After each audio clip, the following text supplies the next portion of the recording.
McLaren now have the opportunity for the last few rounds to do away with papaya rules. Since they are now the Constructors' Champions, they have the opportunity to take away the red tape from both their drivers, as basically every single race recently we've seen politicking on the radio from both of them. And honestly, it's gotten that bad in the nature of fairness, it's making what should be an exciting title fight pretty dull, as we know most of the time they aren't permitted to race one another.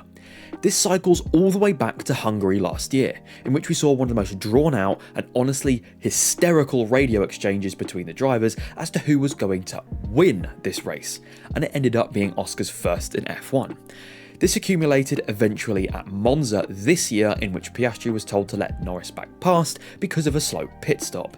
Now, you can perhaps justify it in saying Norris elected to let his teammate have the first pit stop and in turn gave himself the one with the error.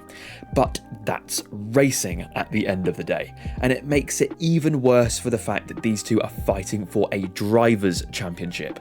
Could you ever imagine this being pulled with the likes of Hamilton and Rosberg? Absolutely not, and that's why it was so good. All this micromanaging will likely end up doing is simply postponing the inevitable driver fallout when it comes to something as big as a world championship battle. Believe you me, it will always get dirty in title fights. Always.